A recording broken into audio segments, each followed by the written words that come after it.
예루살렘에 한바탕 소동이 일어났습니다. 오순절 성령 강림 사건 때문인데요. 특별히 방언 사건이 그 소동을 촉발시켰습니다. 오순절에 이런 일이 일어난 것이 문제였는데, 오순절에는 이 오순절 절기를 지키기 위해서 유대인들이 다른 나라에 흩어져 사는 사람들까지도 다 본국으로 돌아오게 되어 있습니다. 성경은 천하 각국으로부터 모였다고 기록하고 있습니다.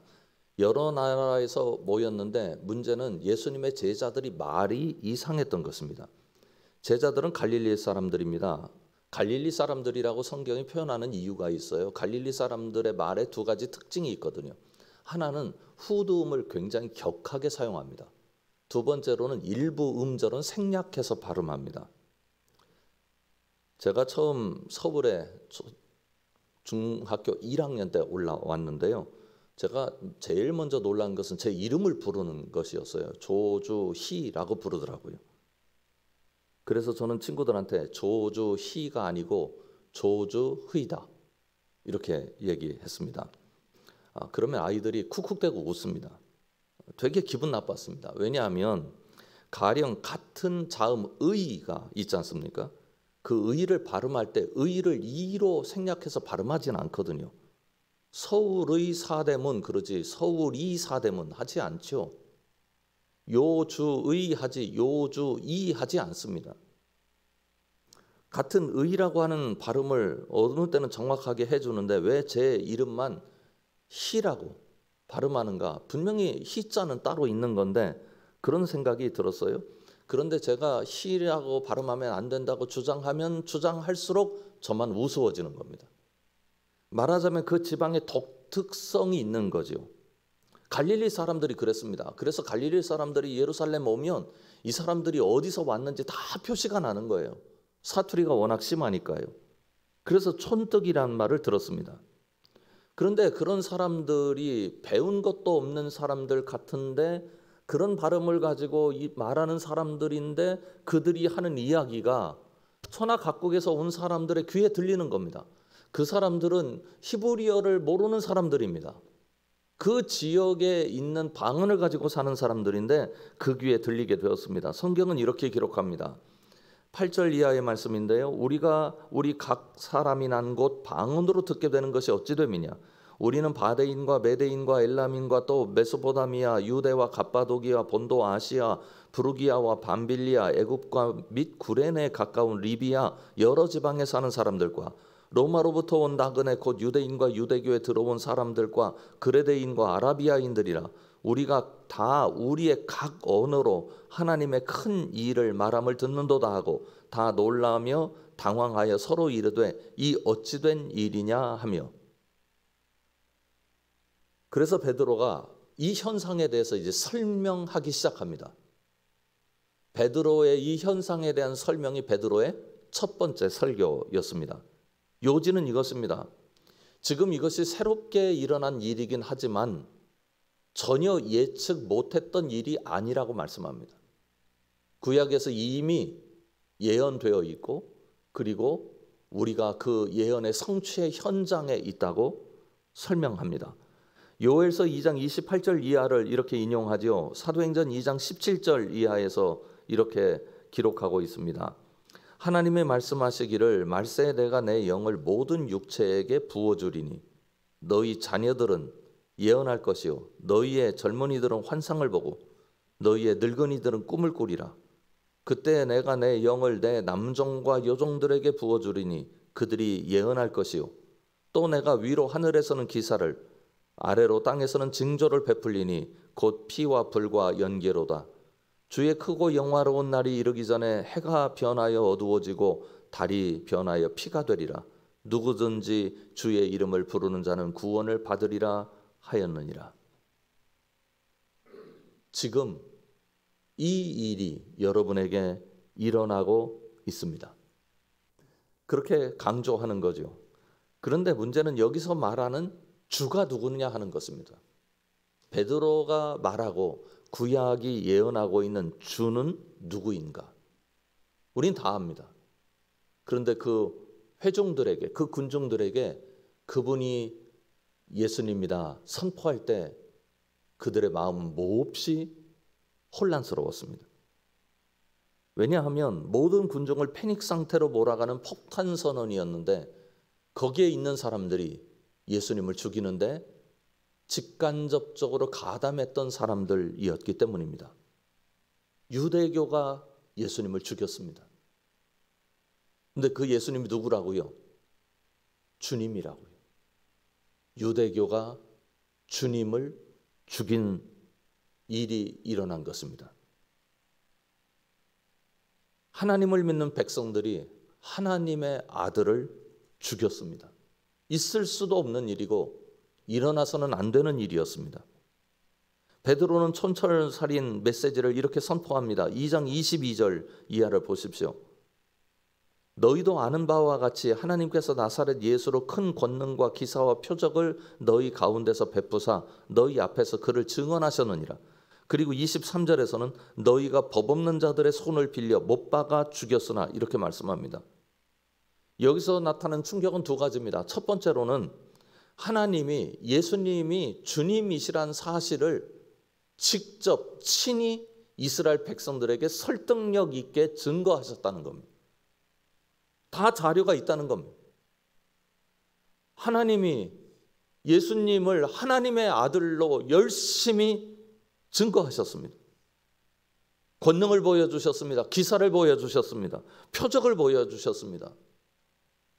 그것들을 통해서 하나님께서 다 직접적으로 이스라엘 백성들에게 이분이 메시아다, 예수님이 메시아다 분명하게 증거하셨습니다. 성경에 나오는 큰 권능이란 말은 권능의 크기가 크다는 뜻이 아닙니다. 하나님의 권능이라는 뜻입니다. 예수님에게서 하나님의 권능이 나타났습니다. 사람의 권능이 아닙니다. 하나님의 권능입니다. 이스라엘 백성들이 그것을 몰랐느냐? 아닙니다. 알고 있었습니다. 그러나 그들은 애써 외면했습니다. 마태복음 13장에도 나타나죠. 고향으로 돌아가서 그들의 회당에서 가르치시니 그들이 놀라 이르되 이 사람의 이 지혜와 이런 능력이 어디서 났느냐? 이는 그 목수의 아들이 아니냐? 그 어머니는 마리아, 그 형제들은 야고보, 요셉, 시몬, 유다라 하지 않느냐? 그 누이들은 다 우리와 함께 있지 아니하냐? 그런즉 이 사람의 이 모든 것이 어디서 났느냐 하고 예수를 배척한지라. 예수께서 그들에게 말씀하시되 선지자가 자기 고향과 자기 집 외에서는 존경을 받지 않음이 없느니라 하시고 다 알았어요. 이렇게 되었음에도 불구하고 사람들이 예수님을 배척합니다. 무법천지의 재판과 무법천지의 사람들을 동원하여 하나님의 아들을 죽인 것입니다. 그런데 하나님은 예수님을 죽음 가운데 버려두지 않으셨다고 말씀하십니다. 살리셨다고 말씀합니다. 그 아들을 보좌 우편에 앉게 하셨다고 말씀합니다.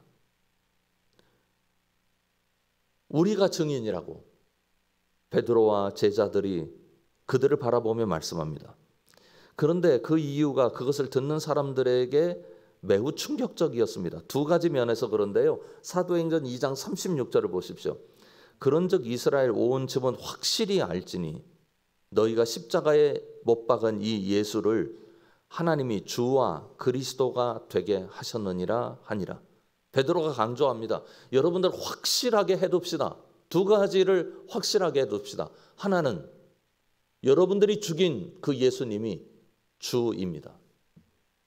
또 하나 확실하게 해둡시다. 여러분들이 죽인 예수님이 메시아입니다. 여러분, 이 이야기가 충격적인 이유는 이스라엘 백성들이 주를 죽였잖아요. 그런데 그 주가 살아났어요. 그럼 어떻게 하겠습니까? 스토리는 뻔합니다. 예루살렘과 이스라엘의 피비린내가 진동할 것입니다. 왜요? 반역자들이잖아요. 주를 죽였는데 그 주가 살아났는데 자신을 죽인 자들을 가만히 두겠습니까? 반역이고 심각한 범죄입니다. 그것을 아는 회중들에게 베드로가 이렇게 선포합니다. 38절과 39절 우리 다 같이 읽겠습니다. 베드로가 이르되 너희가 회개하여 각각 예수 그리스도의 이름으로 세례를 받고 죄 사함을 받으라. 그리하면 성령의 선물을 받으리니 이 약속은 너희와 너희 자녀와 모든 먼 데 사람 곧 주 우리 하나님이 얼마든지 부르시는 자들에게 하신 것이라 하고. 아멘. 살아나신 주가 너희를 저주할 것이다. 너희를 심판할 것이다. 너희들에게 갚아 주실 것이다. 말씀하지 않았습니다. 주가 살아나신 이유는 너희들을 용서하시기 위함이다.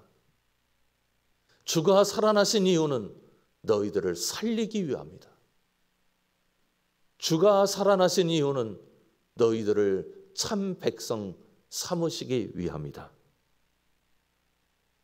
너희들을 원수 삼으시는 것이 아니라 미워하시는 것이 아니라 너희들을 사랑하고 계신다. 그 메시지를 들은 그들의 마음이 어떠했을까요? 여러분, 오늘 우리가 살아갈 수 있고 우리 삶에서 별의별 일이 다 일어나서 때로는 눈물 지을 수밖에 없고 때로는 희망을 찾기가 어렵고 때로는 어두움에 갇힌 것 같음에도 불구하고 또 일어나고 또 희망을 찾고 슬픔 속에서 또 기쁨을 길어낼 수 있는 이유가 무엇입니까? 바로 원수된 우리까지도 사랑하시는 주님의 그 사랑 때문입니다. 슬픔을 변하여 기쁨이 되게 할 수 있는 힘이 우리에게 있습니다. 이 세상에서도 하나님의 뜻을 실행하며 나아갈 수 있는, 그게 위대한 게 아닐지라도, 작은 것이라 할지라도, 보잘것없는 것이라 할지라도, 남들이 알아주지 않는 것이라 할지라도 하나님 기뻐하실 수 있는 삶의 한 조각이라도 만들어낼 수 있는 이유는 주님의 사랑 때문입니다. 오늘 원수까지도 사랑으로 세우시는 주님의 사랑이 여러분의 삶의 힘임을 잊지 말고 살아가시길 주님의 이름으로 축원합니다. 사도 바울은 외칩니다. 에베소서 2장 16절부터 20절까지 말씀입니다. 또 십자가로 이 둘을 한 몸으로 하나님과 화목하게 하려 하심이라. 원수된 것을 십자가로 소멸하시고 또 오셔서 먼 데 있는 너희에게 평안을 전하시고 가까운 데 있는 자들에게 평안을 전하셨으니 이는 그로 말미암아 우리 둘이 한 성령 안에서 아버지께 나아감을 얻게 하려 하심이라. 그러므로 이제부터 너희는 외인도 아니요 나그네도 아니요 오직 성도들과 동일한 시민이요 하나님의 권속이라. 너희는 사도들과 선지자들의 터 위에 세우심을 입은 자라. 그리스도 예수께서 친히 모퉁이 돌이 되셨느니라. 여러분의 상황을 근거로 재단하지 마십시오. 내가 실패했기 때문에 실패자로, 내가 돈이 없이 살기 때문에 나를 가난한 자로, 다른 사람에 비해서 실력이 모자라기 때문에 나는 못난 사람으로, 그렇게 여러분의 인생을 계산하고 그렇게 재단하지 마십시오. 여러분은 하나님의 권속입니다. 하늘의 시민입니다. 여러분들의 믿음의 터가 사도들과 선지자들입니다. 예수께서 우리 교회 여러분의 인생의 모퉁이 돌이 되셨습니다. 너무 억지라고요. 위대한 사람들의 이야기를 기대하지 마십시오. 하나님께서는 위대한 몇 사람을 세우셔서 이 땅을 이끌기도 하시지만 보잘것없는 사람들을 사용하셔서 이 땅의 역사를 메워가고 계십니다. 하나님의 사랑을 기억하고 아프고 힘든 삶 속에서 숨 한 번 더 쉬고 내일이 없을 것 같은데 내일 한 번 더 찾아서 내일을 살아내고 한 번 더 웃고 한 번 더 이를 악물고 한 번 더 사랑으로 바꾸고 한 번 더 결심하고 그렇게 한 걸음 한 걸음 우리에게 주어진 인생길을 채워내는 것이 위대한 것입니다. 사도행전의 사람들을 보십시오. 몇 사람의 이름이 기록됩니까? 몇 사람 안 됩니다. 그러나 사도행전에 나타난 역사 속에 있는 교회들, 그 교회들은 이 몇 사람들이 충성스럽게 하나님 앞에 헌신하기도 했지만 그 이름이 적혀지지 않는 많은 사람들의 기도와 눈물이 사도행전의 공간을 메꾸어 내고 있습니다.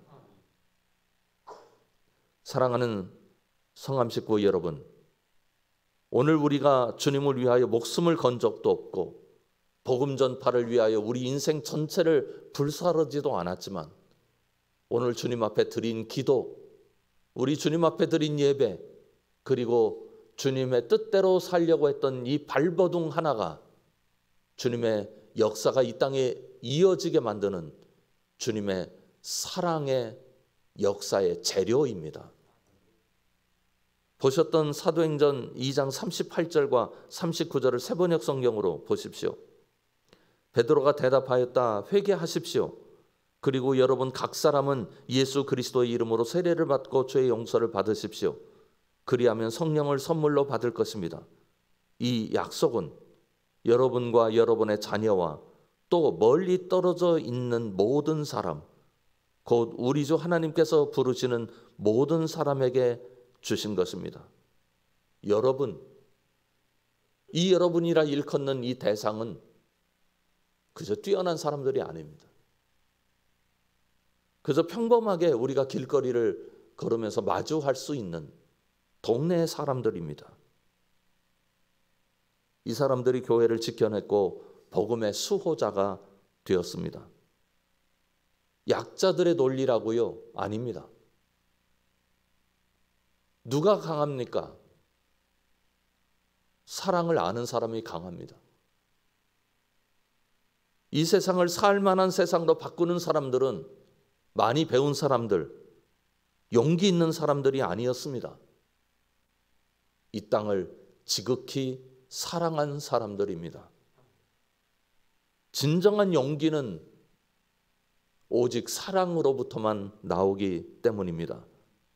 한국 교회에 대한 염려가 많습니다. 희망이 없다고 말합니다. 어떤 사람들은 두려워합니다.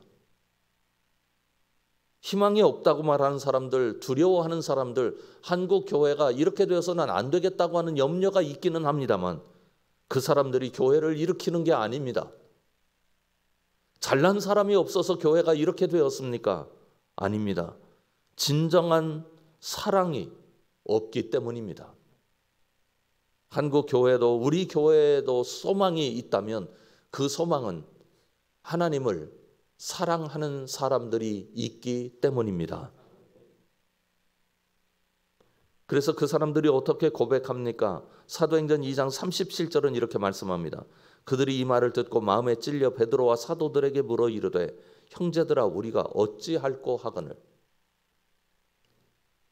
어찌할꼬란 말이 포이에소맨이란 말을 사용했는데 영어로 번역하면 What shall we do? What shall we do? 이거는 뜻입니다.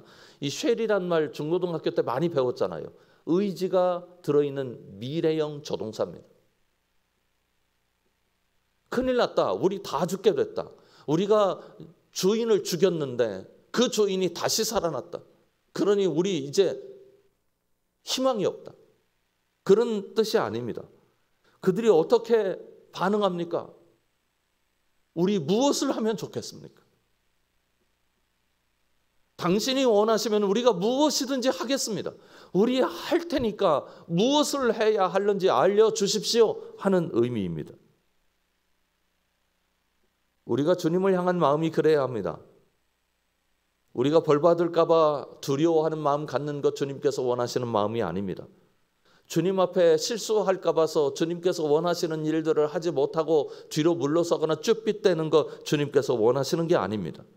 주님께서 우리에게 원하시는 것은 우리의 지혜가 모자라고 우리의 능력도 모자라고 때로는 죄에 빠져 살기도 하고 때로는 부족함 때문에 주님 앞에 고개를 들 수 없는 사람이라 할지라도 주님 우리가 무엇을 할 수 있다면 하겠습니다. 주님 우리에게 무엇을 원하십니까? 그렇게 주님 앞에 나아가는 사람들입니다. 잘못했으면 돌이키면서 나아가고 부족하면 채워달라고 기도하며 나아가고, 그렇게 주님 앞에 나아가는 사람들을 통해서 주님은 일하십니다. 그 사람들을 보십시오. 그 사람들 주님을 죽인 것 때문에 벌을 받을까 봐 두려워하는 사람들이 아니었습니다. 40절과 41절은 이렇게 말씀합니다.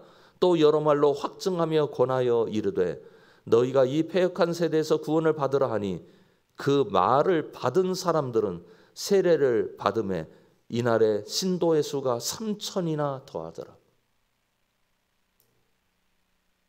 회개하고 받아들이라, 믿으라, 구원을 받으라, 그렇게 선포하자 그들이 그 자리에서 엎드립니다. 41절은 이렇게 기록합니다. 그 말을 받은 사람들, 베드로의 설교를 받아냅니다. 그래서 그들이 세례를 받게 되었고 그들이 초대교회 주인공들이 되었습니다. 저는 우리가 예배할 때마다, 우리가 하나님 앞에 나아갈 때마다, 우리가 하나님 생각할 때마다 한 가지 작용이 일어나야 한다고 늘 생각합니다. 그것은 하나님께서 우리에게 무엇인가 뜻을 밝히시고 우리에게 무엇인가 말씀하실 때 제가 그 말씀을 받겠습니다 하는 자세를 갖는 겁니다. 이것이 중요한 이유는 이것 때문입니다. 그 자세는 제가 제 마음대로 살지 않겠습니다. 주님의 마음을 받아 살겠습니다. 그런 뜻입니다. 왜요? 내 마음대로 기도할 때 많거든요. 내 마음대로 예배할 때 많거든요. 내 마음대로 하나님 생각할 때 많습니다. 내 마음대로 길을 갈 때가 많습니다. 하나님 믿으면서, 하나님 바라보면서 하나님의 마음대로가 아니라 내 마음대로 갈 때가 너무나 많기 때문입니다.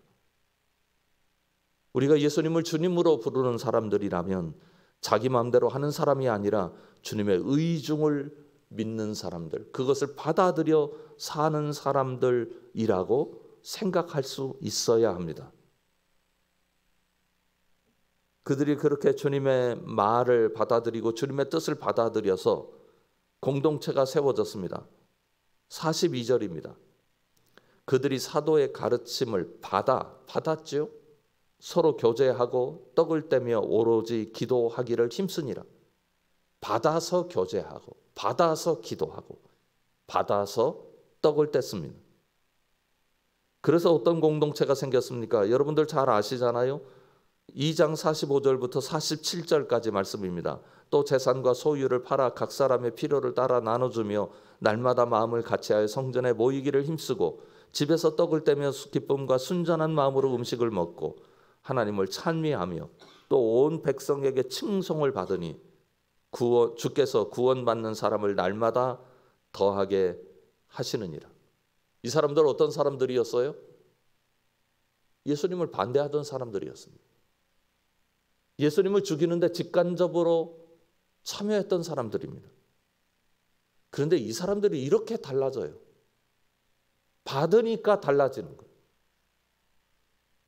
밀어내니까 달라지지 않았어요.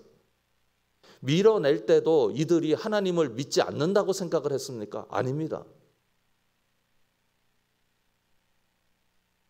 그러면 이 사람들이 이렇게 달라진 이유가 어디에 있을까요? 그들의 의지 때문이었을까요? 그 답이 38절에 있습니다. 다 같이 읽겠습니다. 베드로가 이르되 너희가 회개하여 각각 예수 그리스도의 이름으로 세례를 받고 죄 사함을 받으라. 그리하면 성령의 선물을 받으리니. 성령이 그들 가운데 역사하셨기 때문입니다. 어쩌면 우리의 맨 처음 기도 제목은 이것이어야 할 것입니다. 주님, 성령을 저에게 허락해 주십시오. 성령을 깨닫게 해 주십시오. 성령의 동행함을 제가 믿게 해 주십시오. 오늘 우리 교회가 성령을 의지하고 사모하고 성령의 역사를 위해서 기도할 줄 알아서 주님의 말씀이 받아지는 말씀으로 내 안에서 작용하고, 그래서 우리 삶에 주님의 뜻이 드러나는 축복을 누릴 수 있기를 주님의 이름으로 축원합니다. 기도하겠습니다. 하나님, 주님이 얼마나 우리를 사랑하시는지 다시 한번 깨닫습니다. 그 사랑 아는 사람답게 성령을 좇아 행하는 사람들 되게 하여 주옵소서. 예수님 이름으로 간절히 기도드립니다. 아멘. 여러분들이 다 아는 얘기 또 하고 싶습니다. 하나님은 여러분들을 사랑하십니다. 아멘. 지금은 우리 주 예수 그리스도의 은혜와 하나님 아버지의 그 놀라우신 사랑하심과 성령 하나님이 오늘 또 우리를 세워내시는 그 역사하심이 주님을 바라보는 주의 모든 백성들 위에 지금부터 영원까지 함께 계시기를 간절히 축원하옵나이다. 아멘.